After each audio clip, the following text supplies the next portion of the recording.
Hello, everybody. Hey everyone. Hi How are we Simon. all? Hello, Chris. How are you? I'm fine. We say that as if I've not just been speaking for the last 10 minutes. Oh, Simon, it's your good self. How are you doing? But it feels weird not to do it, don't it? It's like we're up here and everybody's I here, know. and then we just rather go straight into it. So, I know. It's better that than catches in the middle of fighting with each other or something, isn't it? Or another thing. So, yeah, that would be funny. intrusive Accidentally hitting the thought just live goes. button. Yeah. I've done that once before, but not with somebody else. But I've accidentally hit the live button as I was setting everything up. You And I know, was in in your my pants or something. Yeah, I was in my pants because it was a really hot day. Oh gosh, that was. I even now when I think about it, I feel like I'm getting red and that awful, awful. I couldn't delete it fast enough. But Sounds. but yeah, that would be something, wouldn't it? It was in the middle of a conversation and accidentally knocked the live button, I know. I know. and we don't realise. Talking about somebody or something. Do you know what I mean? See that Sandra one? I'm only saying that because I saw Sandra's name there. By the way, we would only say good things about Sandra. As for the rest of you, Shall we just before we start? Shall we do some hellos? yeah, we probably should. So we've got Lise Victoria, not seen you before, but welcome. They had the tarot sheet about 3 years ago and not worked with it yet. I can understand that. And probably, when I talk about my relationship with the deck as well. And then we've got Sandra. Hello, Sandra. Kat and Patsy. Hi, Patsy. Scott's here. Hi, Scott. Nice to see you. Oh, it's Scott's favourite deck. So that's interesting. No pressure talking about it when it's someone's favourite deck. And then we've got Jennifer and Carol, Trisha, Marita's here. See, I'm saying it the same way as you now, Chris. Oh, I'm because not she said saying that's the Maruta. right pronunciation. Yeah. Susan, lovely Ellie and Vanessa and Doug. Hi, Doug. English Witch in France. Nice to see you. Soulstar, Karina, Naya, and I caught up. I think there's the people in mind as well, though. So I'll just quickly go down my list here because we're seeing them Yeah. separate on our devices. So I've got Lady Kapira, Ank. I've got the lovely Deanne from Blue Crescent Tarot. I've got Rachel or Ray. Marita must be sitting in both because Marita's shown up for me as well. That's Jones, loyalty, isn't it? I know, I know. Jones is here. Cheyenne is here. Beth from Aspasia Rising. Got Laura. Who else have I got? I think that might be me caught up as well. Oh, Yay. Bookish and Witchy as well. So, hi everyone. Welcome. Lovely, lovely to see everybody.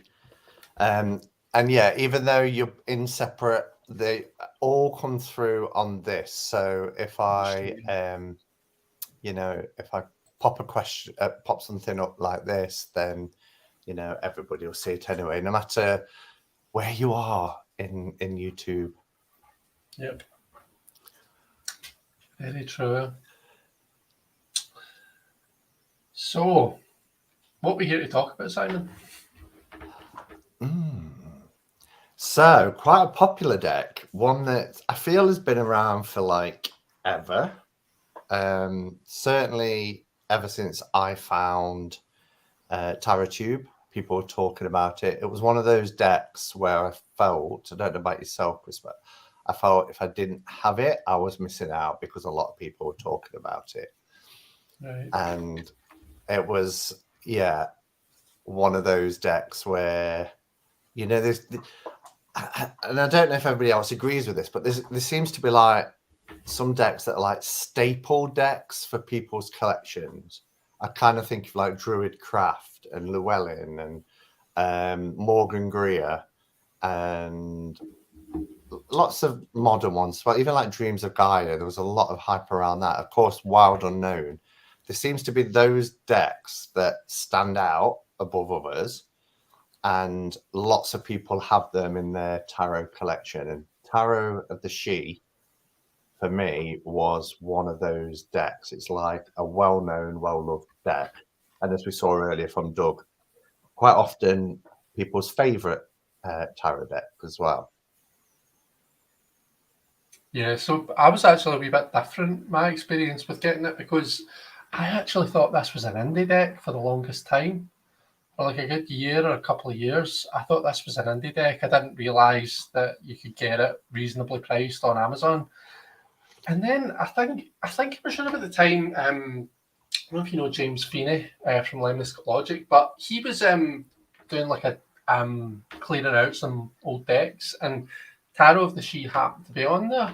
And it was around about that time that it made me look it up again, and I realised this is like cheap as chips. And to be honest with you, I went absolutely batshit and got two because I was like, this is like such a good deck for trimming.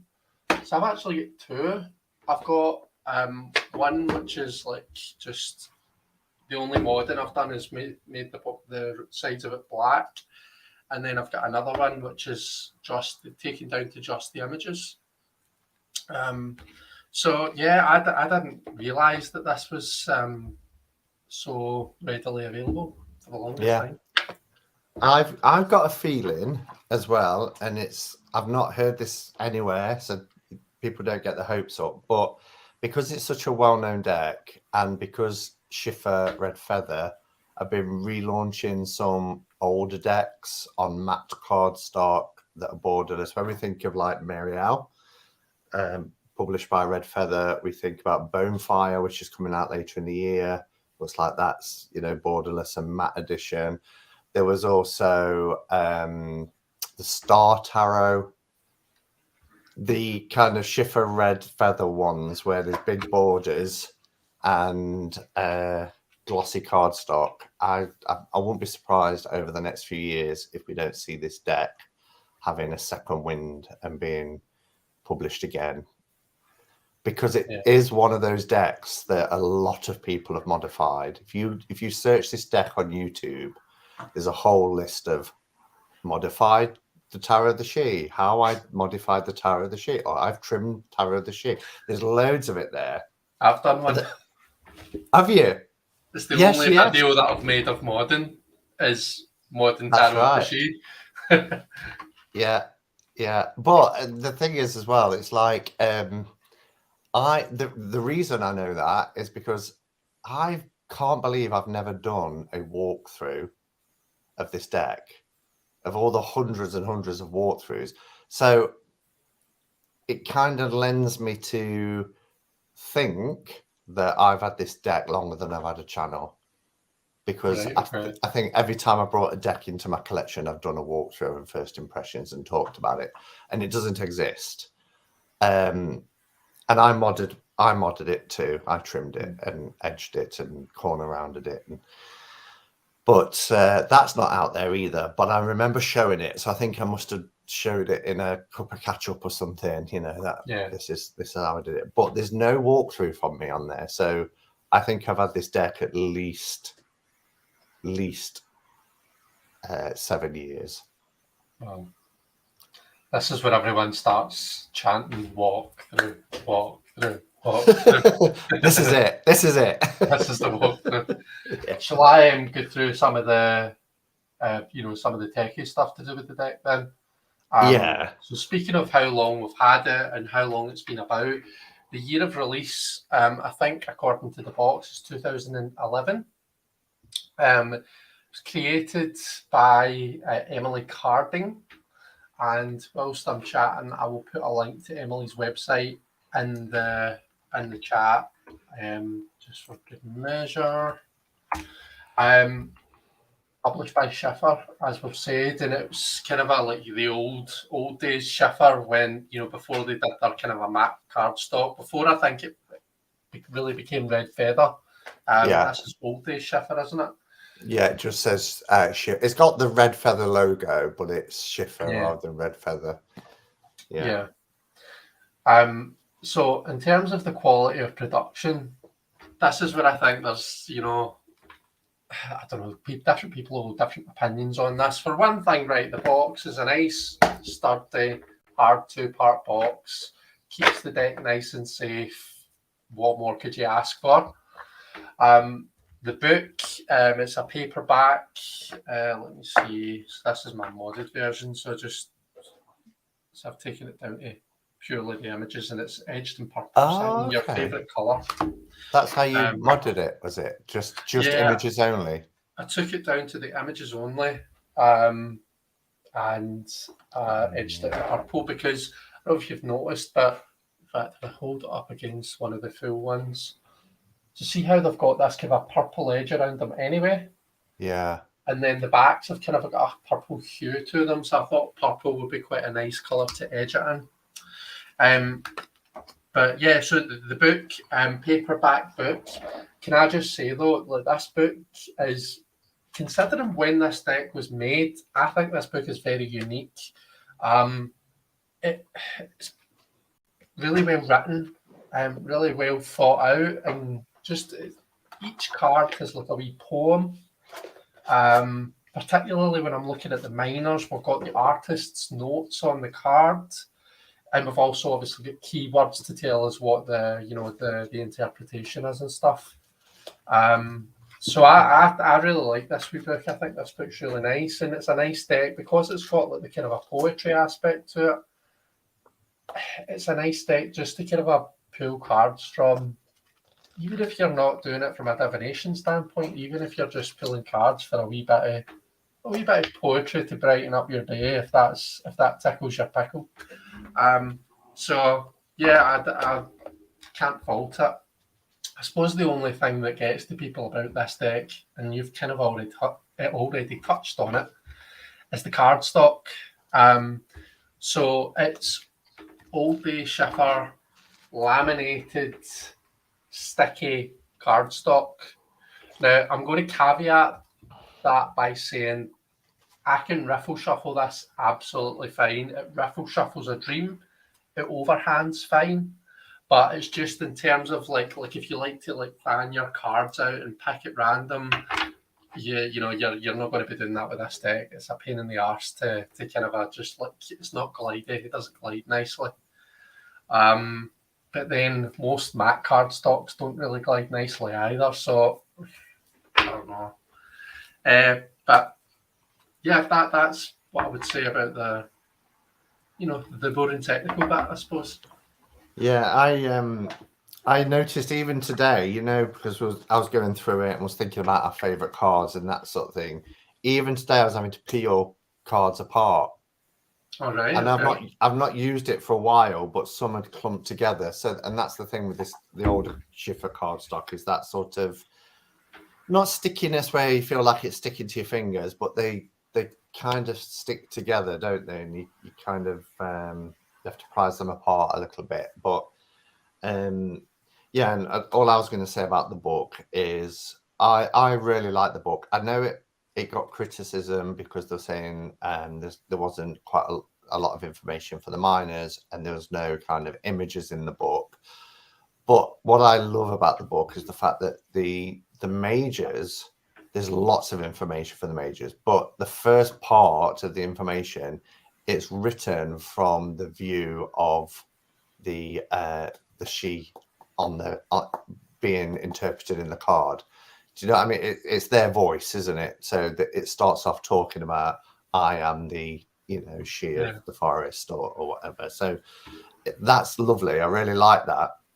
And then you get also Emily's version and interpretation.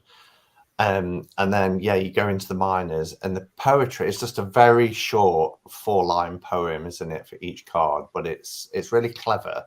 It's really clever how it's done, and I think it's a little gem as well. It's not the thickest of books, but it's enough.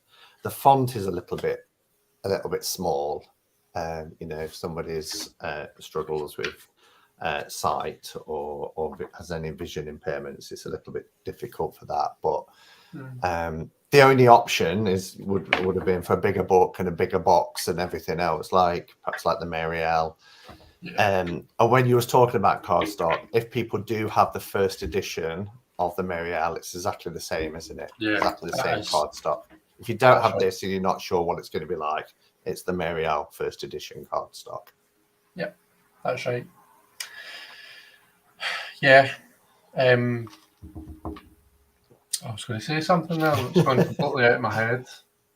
You're not alone, Patsy. I've done that so many times with decks. I was going to so images in the book. How do you sit with that? Like, do you prefer a book to have the images? Do they need to be coloured? Does it not matter at all? Like, I guess the short answer is it doesn't really matter.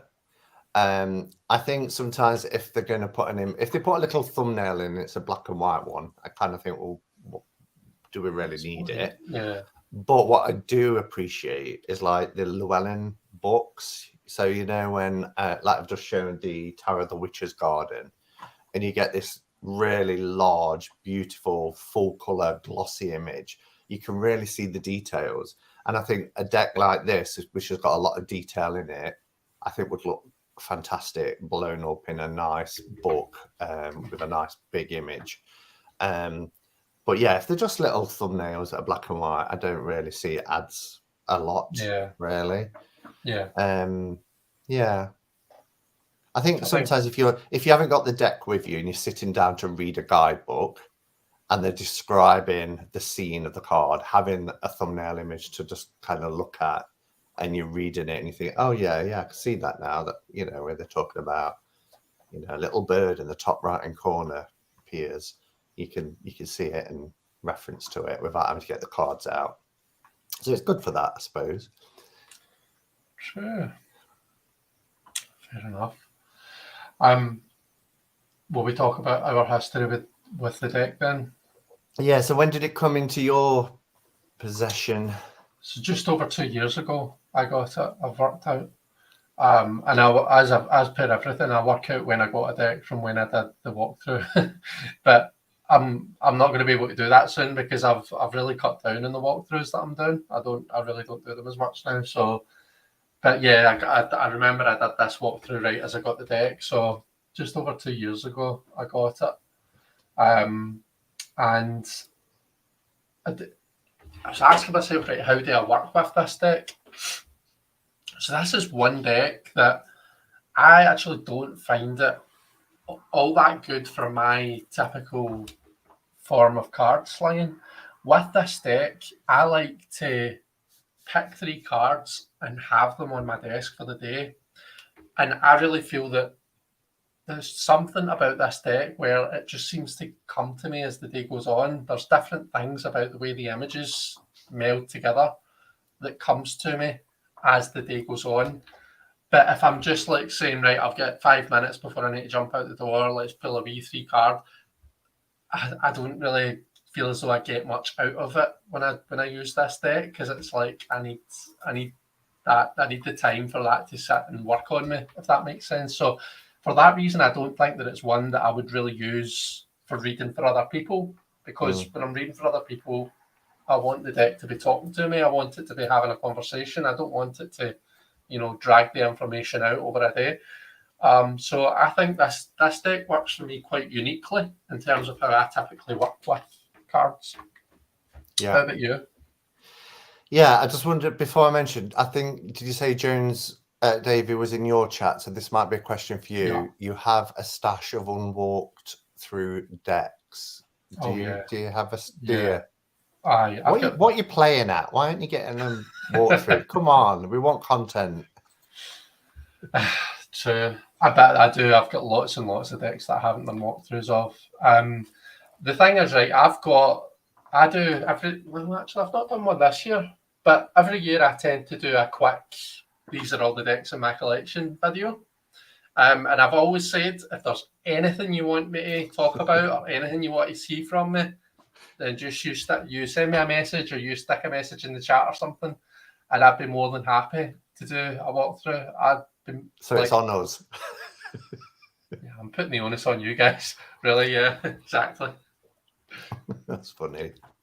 Well, they are. If you want to see a walkthrough, you know Chris has got the date. You've got to browbeat him, send him messages.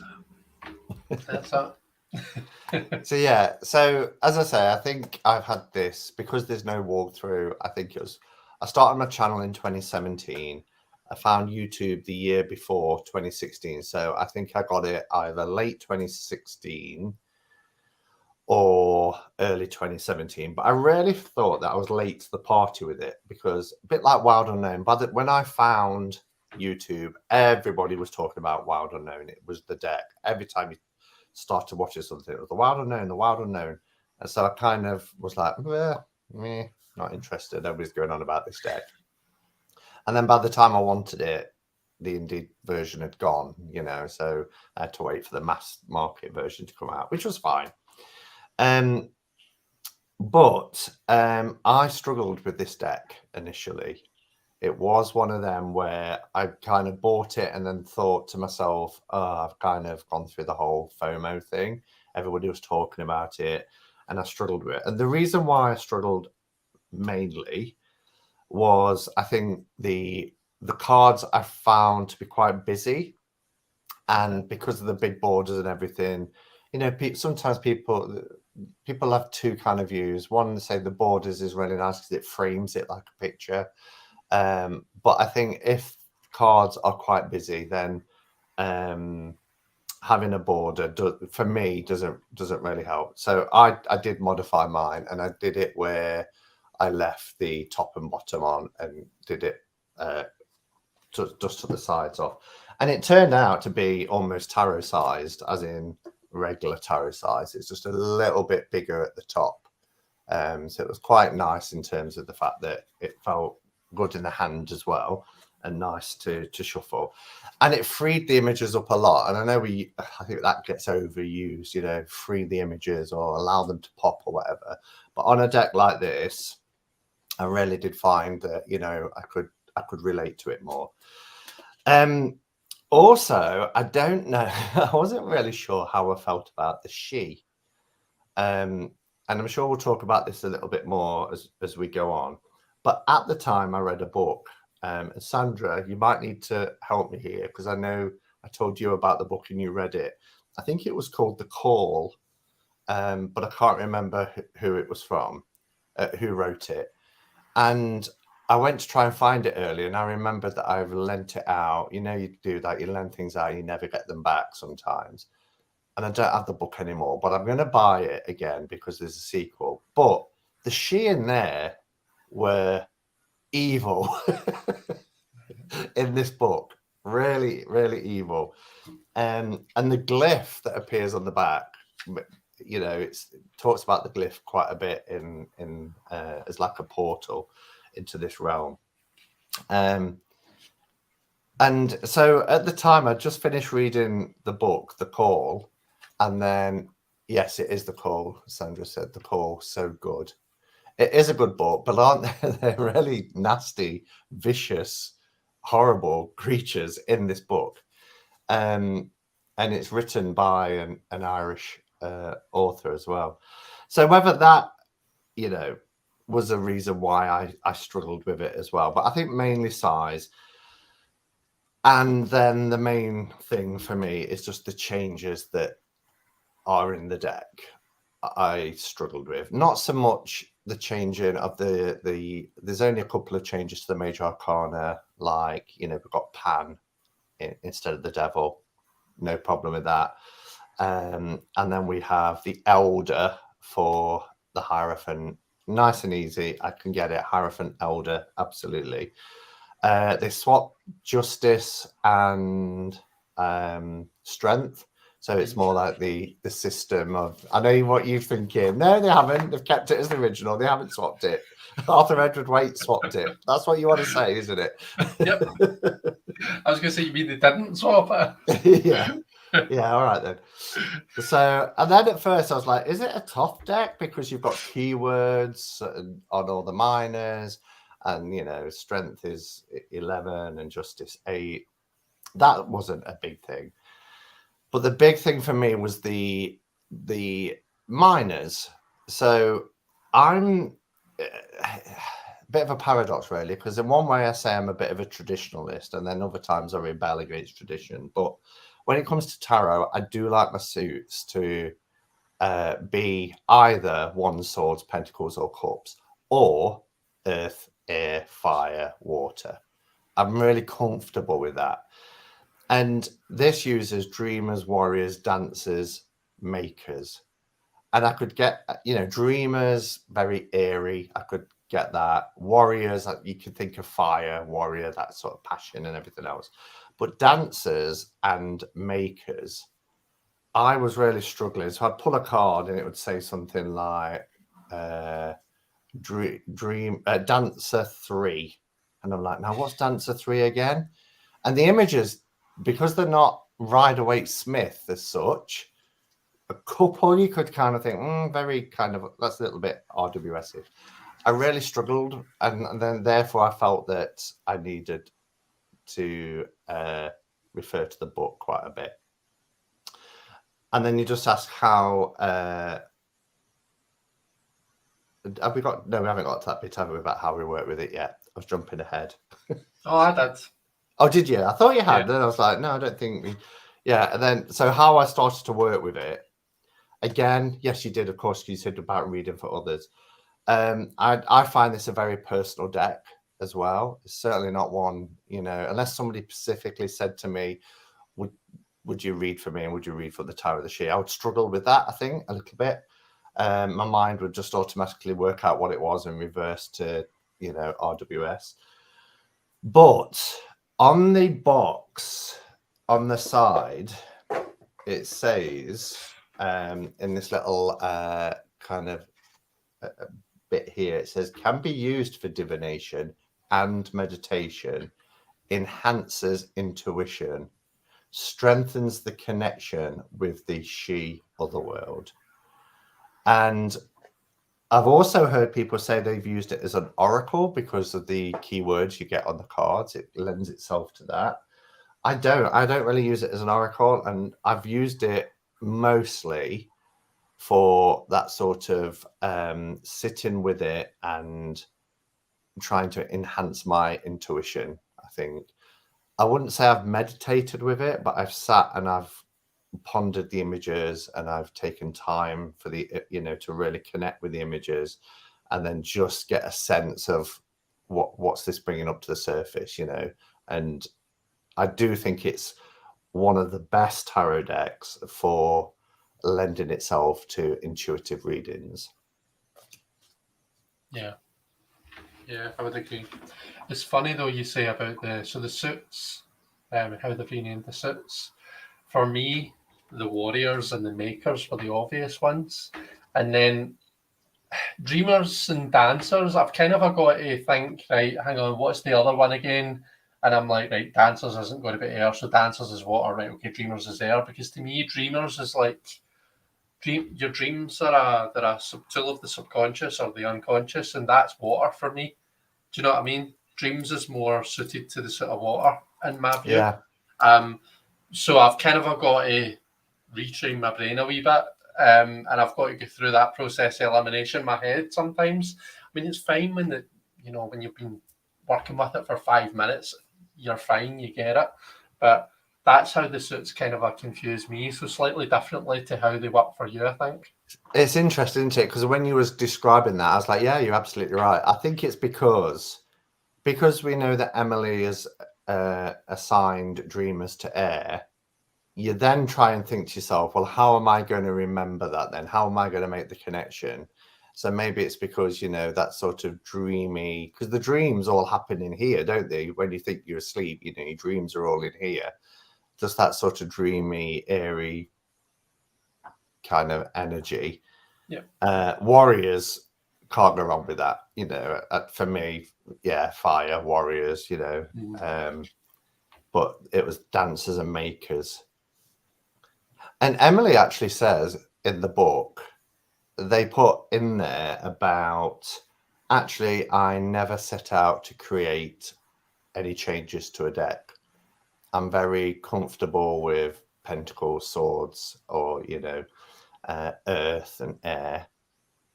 However, because the way this was created, it was done at speed. I don't know if you remember that in the book. They said that when they was creating these images, time wasn't taken, no planning was done. So they didn't plan out any cards. They didn't do any sketches. They just painted straight away at speed, because that was referred to as channeled, but also to represent that sort of rapidness and fluidness of the realm of the Sidhe as well. So that was quite interesting. But the intention from Emily was never to change the suits. And then, of course, we should mention the changes to the courts, but not massively. We've got princess and prince, haven't we? Then queen and king. Yeah, I can get my head around that, actually. You know, there's lots of decks that do that now. Yeah, or son, daughter, mother, father, kind of almost like a family unit. Mm-hmm. Yeah. So, will we start with will we start going into favourite cards and stuff like that, or if we get anything left to cover off? Yeah, just looking at some of the comments. Michelle Ann, hello, Michelle Ann. I think sometimes it's nice not to try and relate everything to RWS. I completely agree, but my brain does that first and foremost. I think whatever system you've studied and kind of adopted as your usual system to work with, we're going to do that. But it is good to take a break from that and try and see something for what it is rather than what you want it to be. Yeah, definitely. That's a Rachel Pollock teaching into that. Pay attention to what's actually in front of you.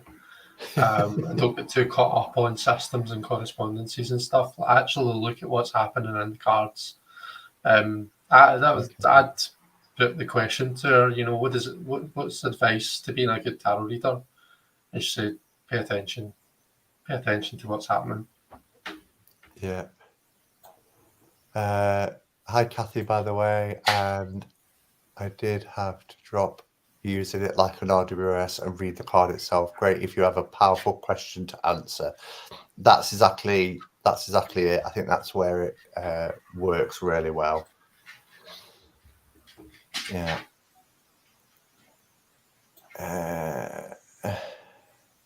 I think I've caught up with everything. So yeah, so the next thing is kind of like our favourites. Do you want to go into our favourites? Sure. Do you want to go first? You've got a few more cards than me, I think, Simon. So we start with you and alternate.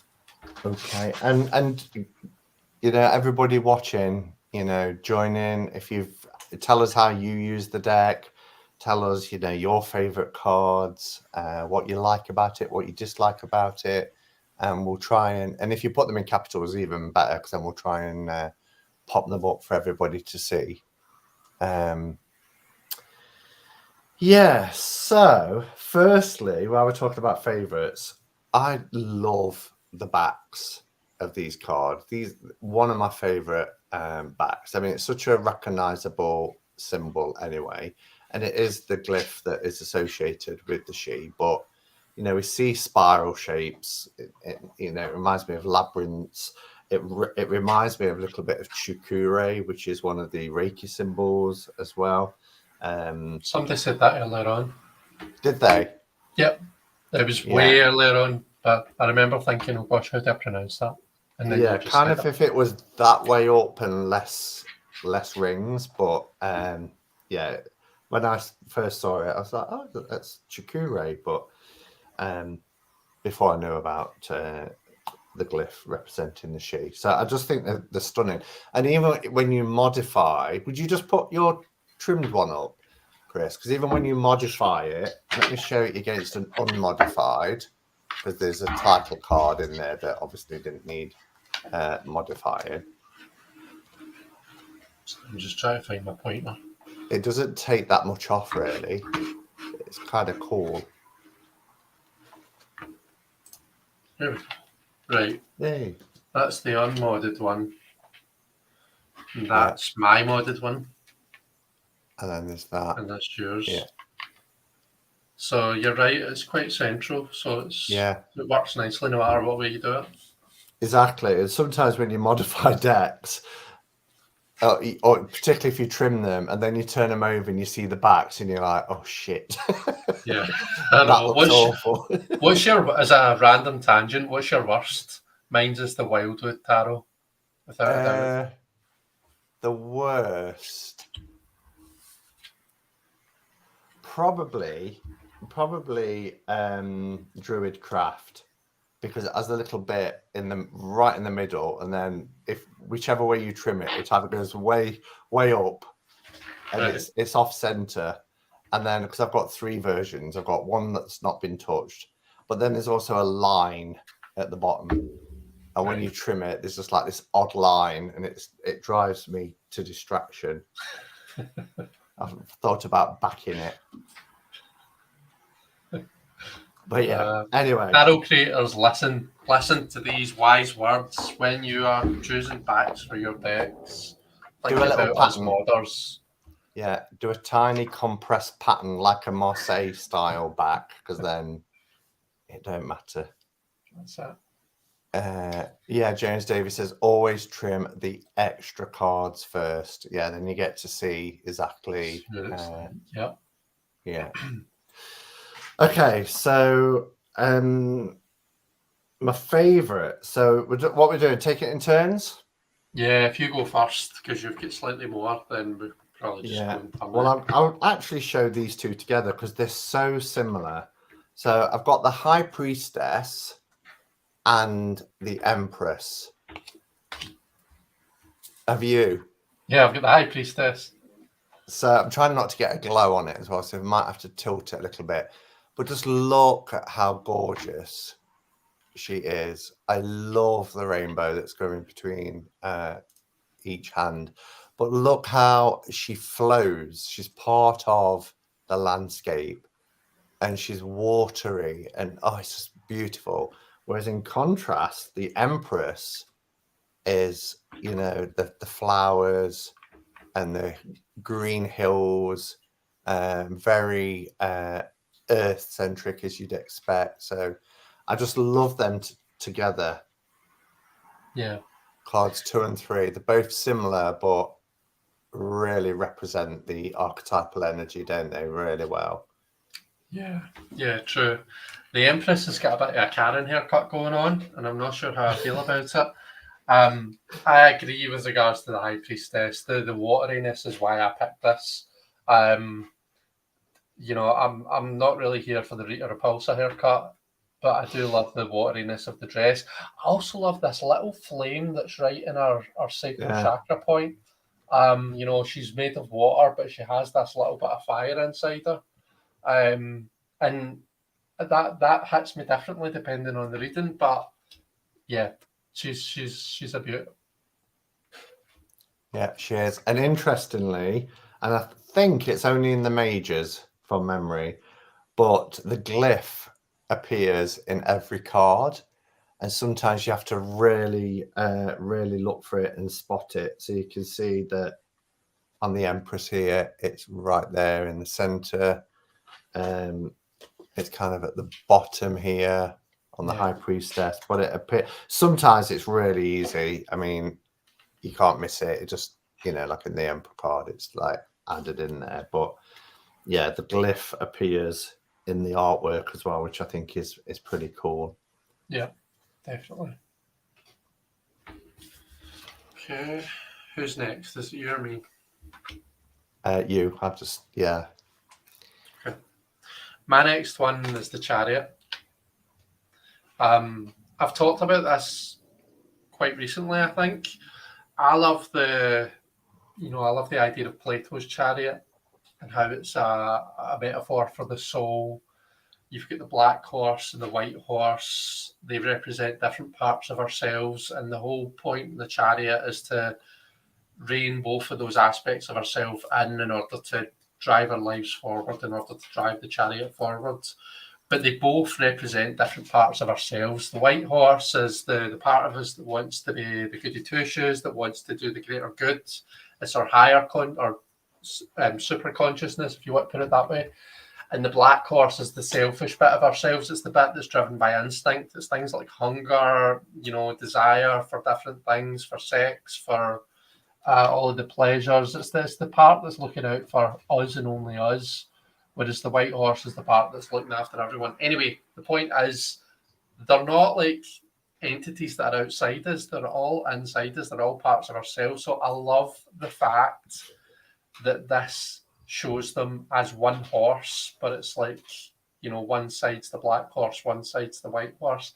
I think that that's absolute perfection, to be honest. So that's why I love this so much. And the eclipse, one of the things I love about this tech consistently is looking at what's happening with the sun and the moon. I've noticed, see if I'm struggling to read, and if I'm pull cards and I'm struggling to read them, a safe fallback is always look at what's happening with the sun and the moon, because there's always some sort of pattern to be found in the sun and the moon across different cards. So it's just a wee tip for everyone that's watching. Look at what's happening with the sun and the moon. And that's another thing about this is I think that eclipsed sun is beautiful. It's really powerful, isn't it? Mm. Just before I go on, there's a question. Could you find a marker close to the back colour on the Druid craft and go over the line? I probably could, but I don't know if I'd end up making more of a mess or more of something that stands out worse than the black, worse than the line. You'd end up having to colour add the whole thing. Might just be easier to back it. And yes, Tammy Pie, absolutely. And there's a card coming up that I'm going to show where I've actually written down that it's very similar to the Guardian Tarot, which is Beth Shallanon's deck. Yeah, I do see similarities, absolutely. Okay, so my next favourite is the Lovers. Again, there's a lot of detail in this card, but I love what's happening in here. It's so different to a Lover's card, and there is the duality in this card is just gorgeous. Even up here, you've got your snake in the tree. There's the glyph, by the way, in the tree. You've got these other little little kind of sprightly creatures, one holding a moon, one holding the sun. You've got fire, you've got water, you've got the earth. And what I like about it is that this Lovers card isn't really gender specific. You can't really tell the genders of either. They could be female, they could be male. I love, again, talking about the duality of things. We've got a black and a white dove. Well, a white dove and a black crow, I suppose. But just beautiful. Everything about this image is stunning. I love it. That's a good one. That's nice. My next card is the Hanged One, or the Hanged One it's called here. I think, now, correct me if I'm wrong, but I think that what we're seeing, we are looking from the ground up, and the glyph is in the sky, and the Hanged Man is actually being sucked up into the sky. And he's his foot's caught in the tree branch, and that's what's stopping him. I could be wrong. It could be the other way about. I don't really think it matters, to be totally honest, but that's the way I've always seen this.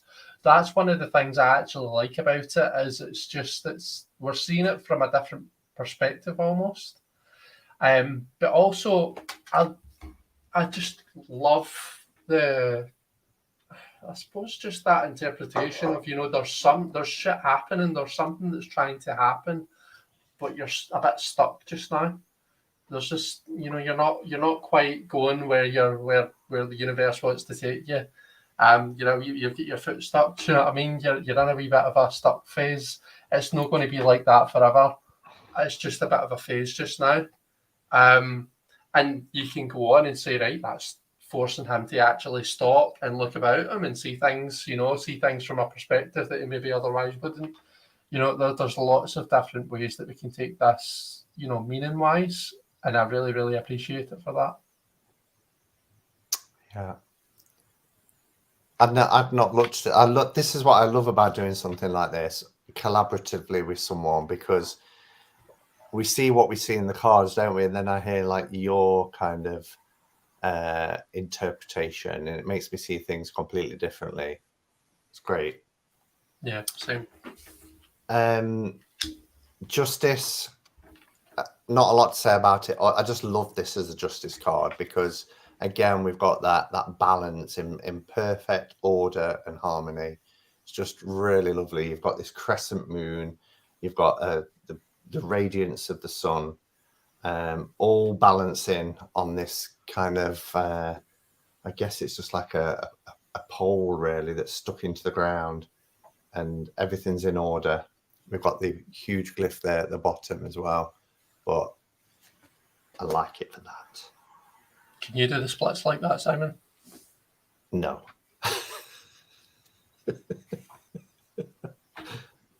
Funnily enough, me neither. Yeah, I wonder.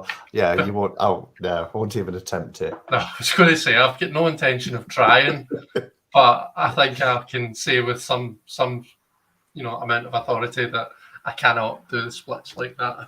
I could probably, if I move the chair out the way, I could probably attempt it now. And oh, people were getting a slut drop here. Here we go. no slut dropping.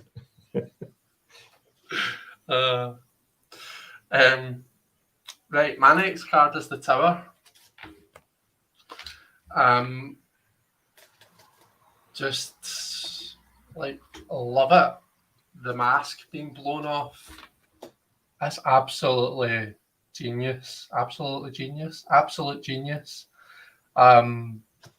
Because you've got it as well. Good. I was like, God, we've not got any of the same cards here. Yeah. But I just when we think about Tower moments, like how often, if you compare it, sometimes it might be like kind of a physical stuff that's happened in your life, stuff that's actually been destroyed. But more often than not, for me, a Tower moment it's internal. It's to do with the persona that I've built up, or the idea of something that I've built up in my head, and that just being blown to pieces in one fell swoop. And it's the kind of our ego that's been shattered. It's the mask that we put on, that's been blown apart. So yeah, this is just perfect. Yeah, I love it for that. I love the fact that in our Tower moments, we're at our most vulnerable, aren't we? And what's left when this mask is shattered into loads of different pieces, you're then exposed. You are who you are, and it's about then kind of making peace with that, being comfortable with that before you can rebuild. And that doesn't mean so you have to create more masks to put on, but I think we have to get to that point with our Tower moments where we are vulnerable and we are exposed, and it's how we deal with that. We kind of shed everything else that's what we might have perceived as protecting us, or because a Tower moment is a disruption to that protection, isn't it? Excuse me. Yeah. So yeah, it's a powerful card. So I kind of, that's jumped ahead by one for me, because one of my favorite. No, that's fine, because it was the same. I wanted to show that I've got that one as well, but just before that one, I'd got Pan.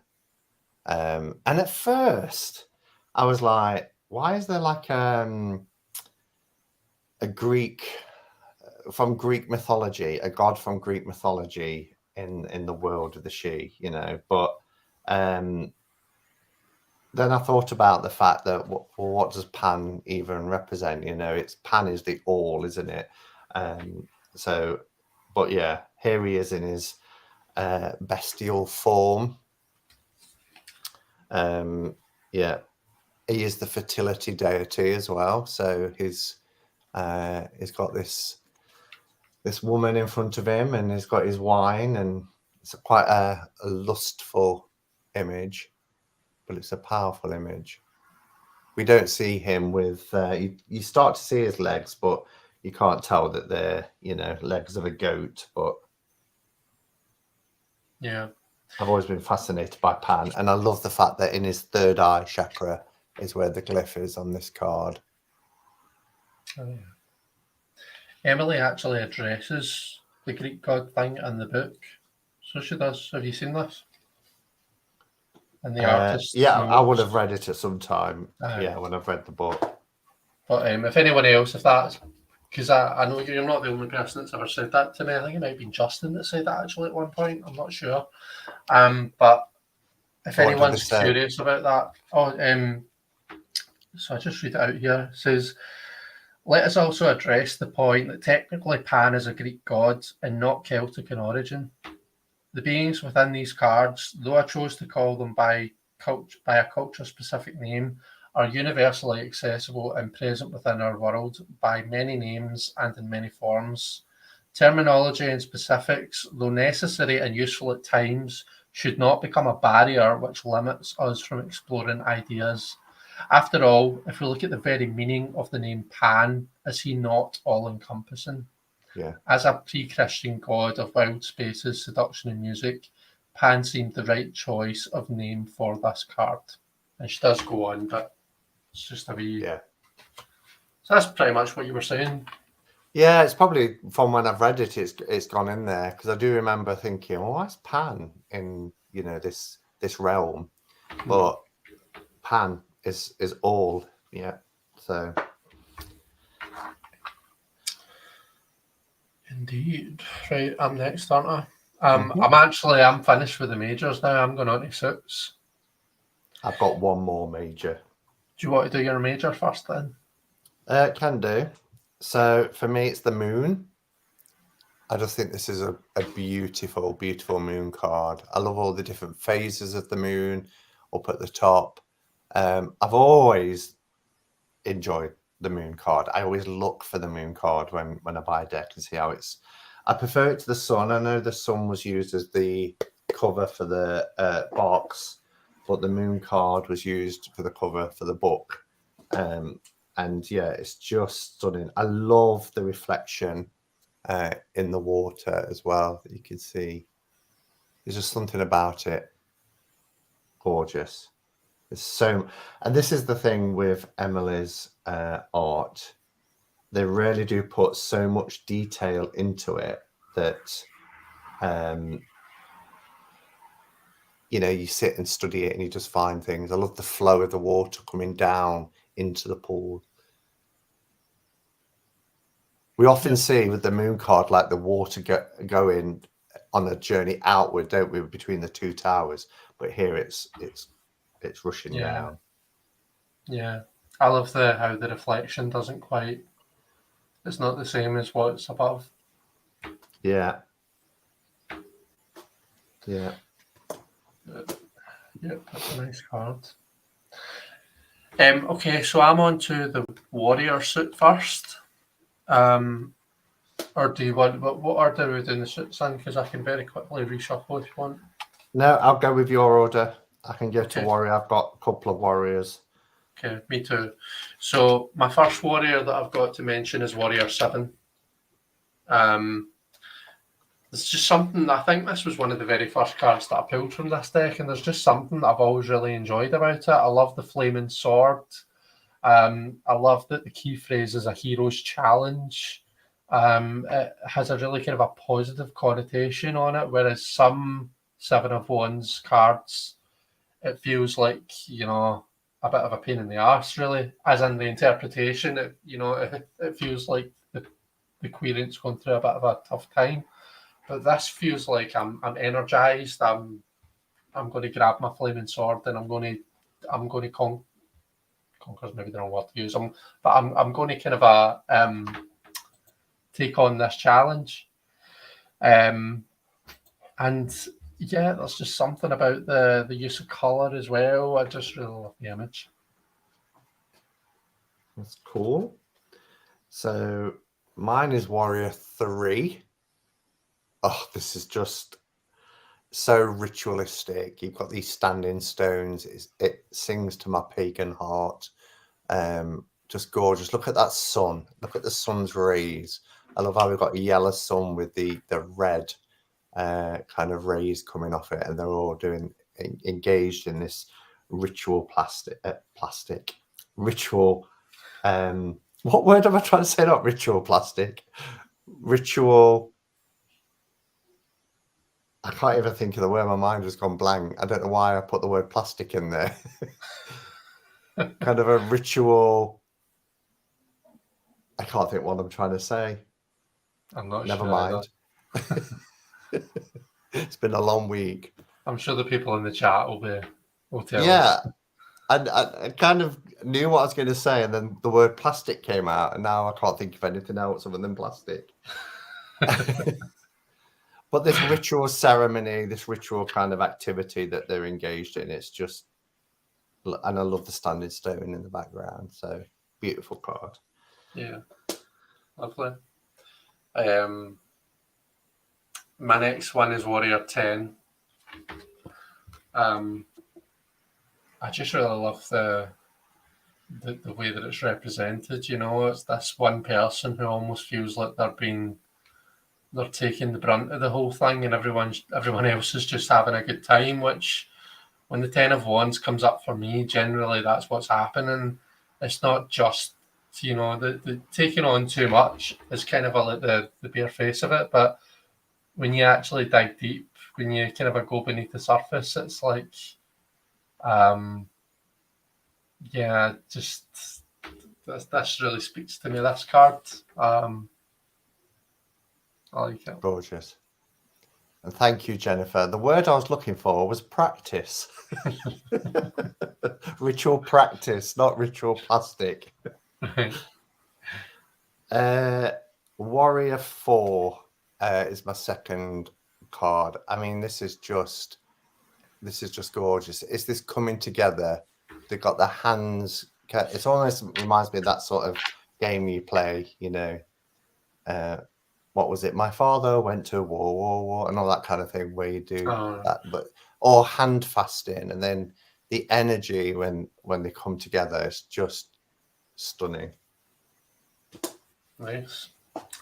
You got any warriors left? I've got no warriors left. Okay, I'm on to dreamers. Dreamers. I've got one dreamer. Me too. I wonder if it's the same one. I don't think it will be. No, mine's is dreamer 2. No. Why did you say that? Why do you not think it will be? I've already said I don't like it or something.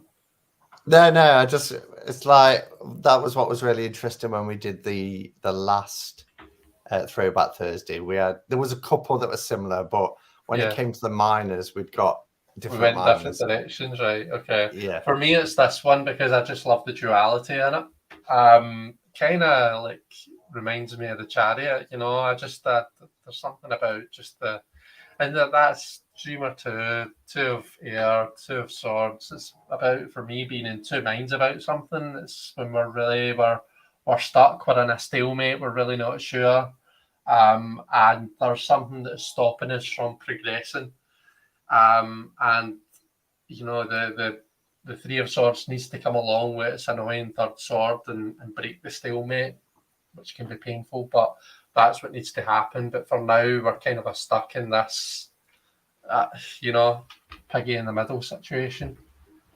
Not sure how I feel about the half moon truce. Well, it's truce. I don't really know if I see the 2 of Swords as being about a truce. I think that comes from the Golden Dawn Thoth keyword, which is peace for the 2 of Swords. I don't see it so much as peace. I see it as a, you know, almost like a difficult peace, a temporary tense peace. You know, a stalemate. It's like it's not, you know, what we would think of as peace. It's just like a temporary truce. I'm going off on such a tangent here. I just the image is nice. Image is cool. I like it. It's nice. Black and the white. Yeah. And this deck has a lot of balance. They really, when creating this deck, really made sure that sort of duality and balance was present all the way through. So my dreamer card, and it might seem a little bit odd, but there's something quite melancholy about it, something quite haunting about it. And it really, this card sticks out to me from when I first got this deck and being really kind of transfixed by this image.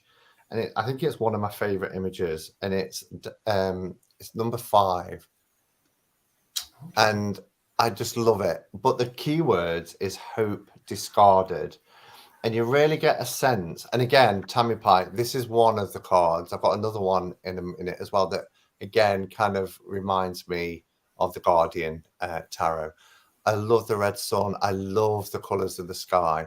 But you notice how she is transparent. You see the clouds behind her. You can see through her. And it's almost like she's, I'm saying she, there's nothing to say, really. It's a generalization, but there's nothing. It's almost like hope discarded. I no longer exist. I'm ceasing to be. All hope is lost, and the kind of transparentness of that sort of emptiness and that fading away and disappearing. It's just really heart-rendering. It's a beautiful, beautiful image. I would love this image framed. I'm just reaching for that sword. Gorgeous. I say gorgeous after every card, don't I? Right, I'm on to dancers now. Yeah, and dancer's good. So I'm still in my favourites. Basically, I've got one card that, don't get me wrong, I don't hate it, but it's just a card that stood out for me as being a non-favourite, shall we say, and that is a dancer. But first of all, for the favourites, 10, dancer 10. I just think this image is really beautiful. I love the idea of all kind of a dancing around well, there's no campfire there, but it almost feels like that, doesn't it? It feels like a coming together. You've got the rainbows there. The key word is heart song. I really like it. I think it's nice. I think it's a beautiful image. So I've got 2 for dancers. The first one is dancer 5. I love this. Do you see the sun rays? It's when you think of dancers as cups, isn't it? So you still have to remind myself. And that sort of, when you think of the 5 of cups and what to focus on, not on the grayness, the gloominess and what's lost. So we've got this kind of storm clouds, heavy black pendulous clouds, but then there's this break in the clouds and these beautiful rays. But look, it's shining on these roses at the bottom. They're getting life. What are you laughing at? Heavy, black and pendulous. Where have you got that from? Rocky Horror. Indeed, yeah. And I'm laughing because I don't know if you guys do the in England, the crowds shout out the same thing. Audience participation. Yeah, the use of the same thing. So that's what I've got in my head right now. I shan't say it. No, don't say it. Don't say it. You're supposed to say it before I say it anyway. I know. But I wasn't going to go there, I was like, look at these heavy, and then I found myself saying heavy, black, and pendulous. Yeah. Everyone in the chat, if you know what we're talking about, put it in the chat. Oh dear, I feel like we're having an in-joke here, but yeah, just a beautiful card. Grey, gloomy, but there's always something to focus on. Look, that break in the clouds is giving life to the beautiful, beautiful roses. Yeah. Right, I suppose I'll come on to the card that I'm not too keen on. It's dancer 6. Oh. It's just this image of this person. It reminds me of the Hanson Roberts tarot, I think it is. Yeah. The one that has the shape of the face. Yeah, the strange looking people in it. And it's never really I've never really enjoyed that image. Neither I have. And it is purely just that. I think the key phrase is beautiful. I think the meaning that it's trying to portray is lovely. I just and I like, what are they wearing? Like, why are they wearing a bed sheet? I just don't get it. It's yeah, it activates a bitchy side of me that I don't like. So yeah, Isn't it not a toga rather than a bed sheet? yeah, probably, but that's what I mean by it's activating a bitchy side of me. I'm like, because there's part of it that's annoyed me. I just feel as though everything that it does annoys me now. You know that way when you don't like somebody and it's like they can say something perfectly reasonable, like the sky is blue, and you're like, listen to that absolute. What did you hear what they said about the sky being blue? Can you believe it? Do you know what I mean? It's like that. Anyway, Yeah. another tangent. My last favourite from the dancers is Dancer 8. And again, this one, escaping stagnation. And just look at that. It's swampy and they're all reaching out and trapped. And she's just reaching out for the sun. You know, she's facing the warmth of the sun. There's a path forward. Might be a long path, but she's escaping that swamp. Yeah, beautiful. I've only got one maker. I've got 2. Well, why don't you do one first, and then I've got a feeling that you're going to have this one as well. Yeah. Yeah, because it's always your favourite in every deck. So, you go first, and I'll probably be joining you. Okay, so if it's one I'm thinking of, that will be my second choice because I've got Okay. one. So my first one is Maker 2. Okay. And I thought you might like this because does it remind you of something? Something that we've both got a love of. I don't know. It reminds me of there's a soul card. Do you know the Okay. one I mean? Where they're kind of like in the roots of the tree. Right. Yeah. I mean, Yeah. the image, not the same, but that sort of concept. And I really like it. It really speaks to me of being connected, rooted, you know, part of the land. It's almost fetal. And it's like, I am of the earth. I am of this realm, of this land, but being really grounded and rooted. And this tree is just gorgeous. Gorgeous. Yeah. There's that word again. Even though it looks a little bit alien-y. But yeah, and it reminded me of one of the soul cards where they're in part of that tree. Yeah. Yeah, it's nice. Well, mine is Maker 5, Winter's Bite. Yeah, I thought you might have it. Yeah. I just think it's a beautiful representation of that card. You can get everything that you need from the Five of Pentacles from it, but see if you don't want to go in that direction, that automatic kind of a, like kind of a hard times, hard financial times, poverty, illness, those kind of maybe those connotations that the Five of Pentacles might have a lot of the time if you're using a traditional image. This doesn't need to go in that direction. You could quite easily and quite reasonably go off somewhere else. And I like it when a card strikes that balance when you can get everything you need from it, but you can also take it off in another direction. That I think that's really clever. And the image is stunning too. I love the colours. I love that the tree's almost bleeding. It looks the way the leaves are coming off. It almost looks like it's bleeding. Against the white snow. Yeah.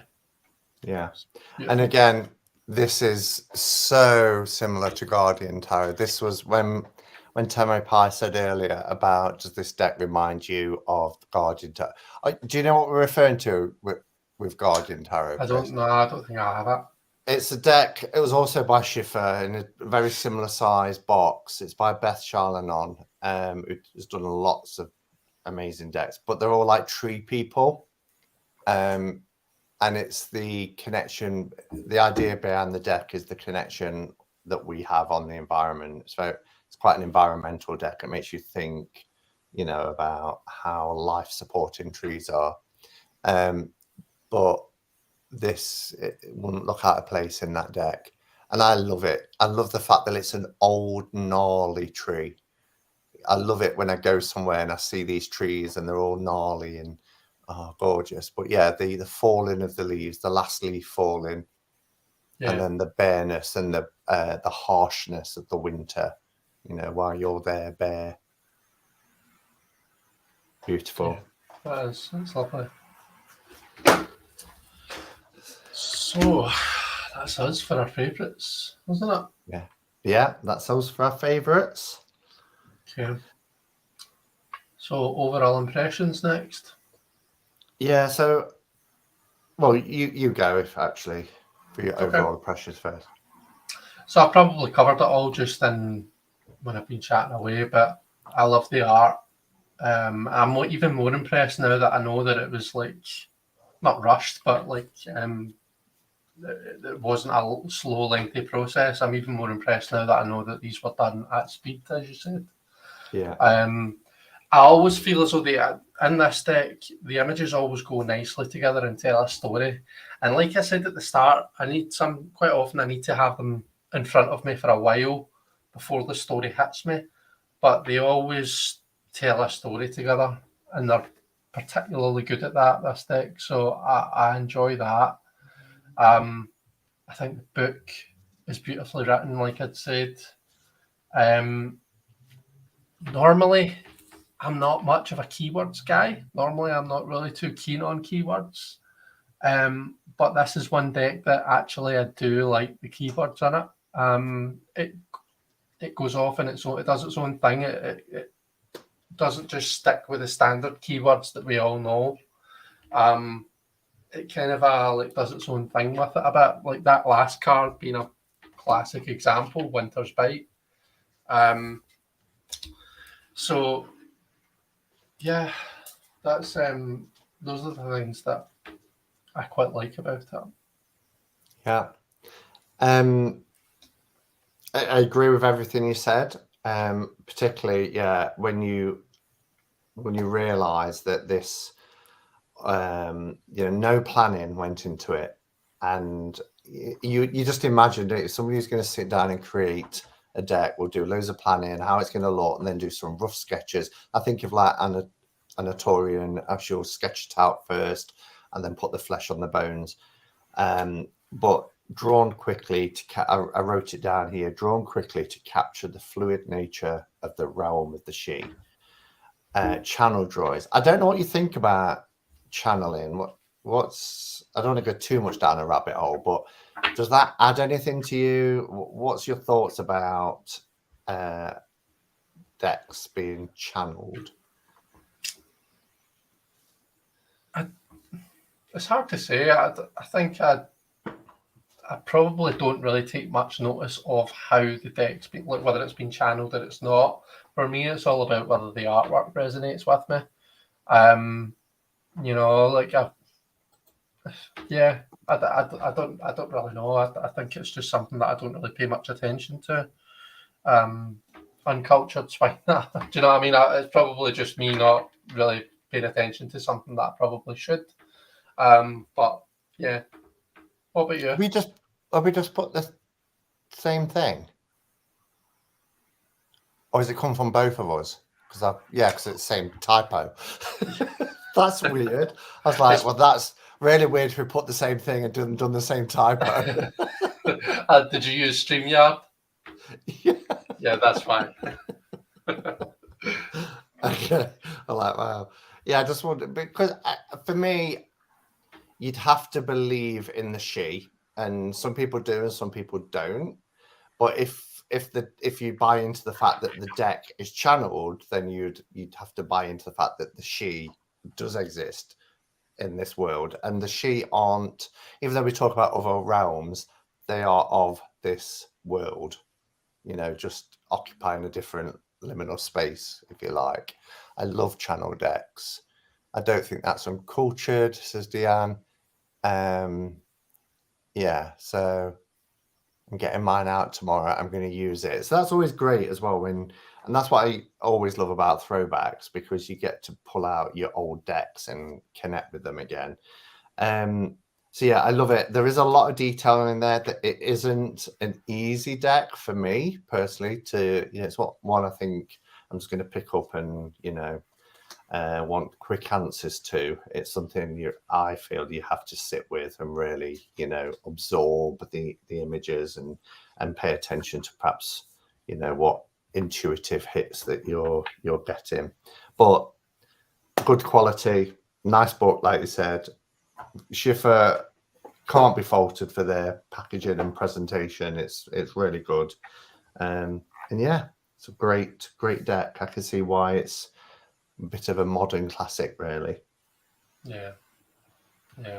I suppose it's just the cardstock, isn't it? The cardstock's maybe one point that it lets it down a wee bit, but it's a product of its time a wee bit. And I can now, I don't need it to be in order anymore, so I can demonstrate the good old Riffle Shuffle and show you that it's actually Riffle Shuffle is really nice.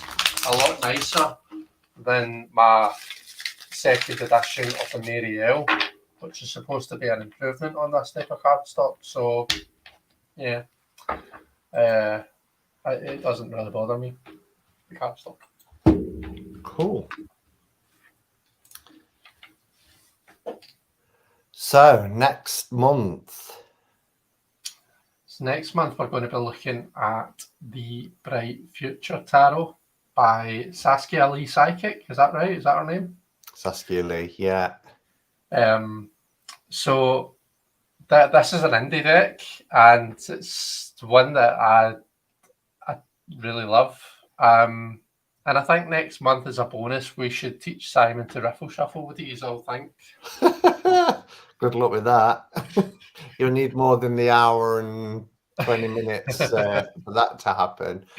I did need to just mention the date because the first Thursday is the 3rd, and I believe, Sandra, if you're still here, Sandra's here.